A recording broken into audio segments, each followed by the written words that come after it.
Aristoteles mengatakan bahwa dunia ini disebabkan oleh sang penyebab pertama atau suprakausa atau kausa prima. Nah, si penyebab pertama itu udah selesai, final, gak bisa diapa-apain, udah aja selesai, anggap itu mah ya. Nah, bagaimana dengan alam semesta? Ini yang akhirnya membingungkan filosof-filosof generasi sesudahnya. Di antaranya adalah Plotinus. Alam semesta itu abadi atau tidak? Kalau dia abadi, berarti dia menjadi penyebab bersama Tuhan. Dia penyebab pertama dan Tuhan penyebab pertama. Itu kan juga nggak mungkin, berarti ada dua. Kalau alam semesta itu ada sesudah Tuhan, diciptakan oleh Tuhan atau disebabkan oleh Tuhan, di mana bahan dasarnya? Itu kan alam semesta ini masa tiba-tiba cering ada gitu? Kan nggak mungkin, kata Plotinus, kan nggak mungkin.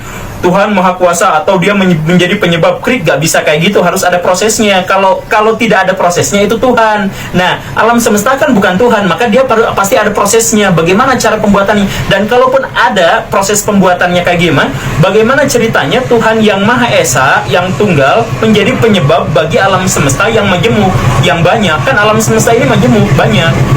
Jadi dia bingung sampai meninggal, dia nggak kepikiran jawabannya. Nah, Al-Farabi ini menjelaskan jawabannya menurut Al-Farabi adalah emanasi. Prinsipnya adalah Tuhan menjadikan semesta jadi banyak dalam kondisi gradasi.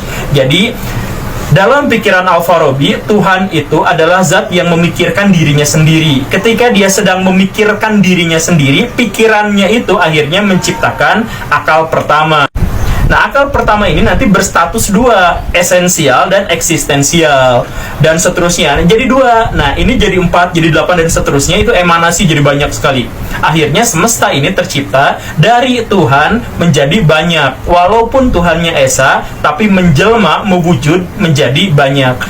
Orang-orang yang Hindu dan orang yang Buddha akan mudah mencerna gagasan ini. Tapi orang-orang Islam, Kristen apalagi, dan Yahudi itu benar-benar blank kalau dijelaskan emanasi seperti ini.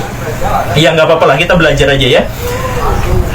Nah, gagasan Al-Farabi tentang ini akhirnya menghasilkan sebuah jawaban bukan hanya di dunia filsafat, tapi juga di dunia tasawuf. Orang-orang semisal Al-Halaj dan orang-orang semisal Abu Yazid Al-Bustami, akhirnya murid-muridnya menemukan sebuah pencerahan. Jadi yang dialami oleh Abu Yazid yang gila karena bersatu dengan Tuhan, Al-Halaj mengaku dirinya Tuhan, akhirnya jadi masuk akal. Oh iya, kan alam semesta ini memang bahan dasarnya Tuhan. Tuhan berpikir tentang dirinya sendiri, dalam pikiran itu menghasilkan akal pertama, dan kemudian menjadi majemuk, menjadi alam ini sampai 10 level itu. Nah, oh, jadi saya ini adalah bagian dari Tuhan. Semakin saya berkesadaran akan Tuhan, semakin saya tercerahkan, semakin saya dekat dengan Tuhan, maka saya akan menjadi identitasnya, akan menjadi semakin fana, semakin lebur dengan Tuhan. Akhirnya, gagasan tasawuf yang sepenuhnya mistik tiba-tiba menjadi falsafi.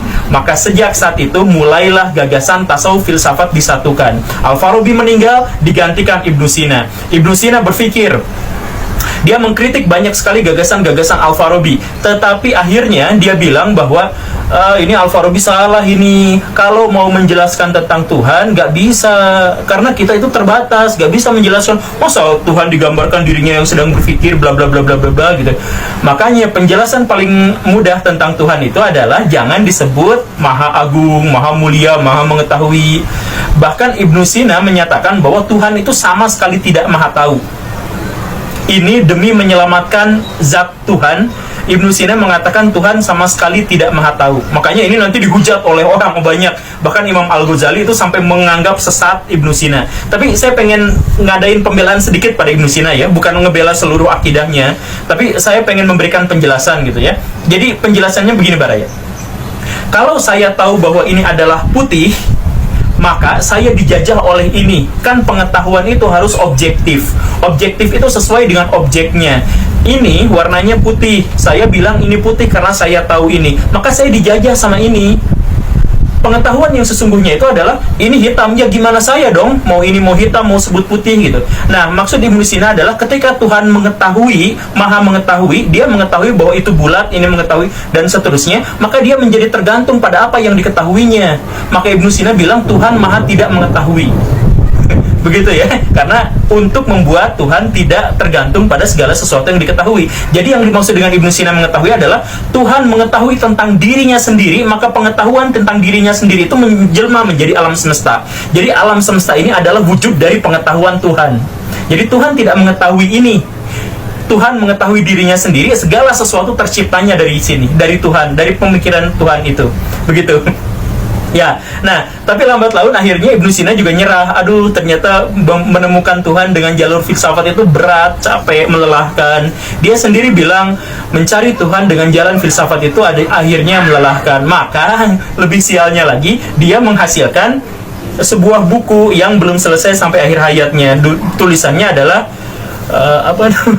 apa namanya ya? Hikmah Masyrikiyah. Nah, itu dia. Hikmah Masyrikiyah. Bukunya hilang dan memang belum selesai dicatat, tetapi pada waktu itu Ibnu Sina sudah menjadi seorang teosofi, orang yang menggagas pengetahuan-pengetahuan sufistik secara rasional, secara falsafi.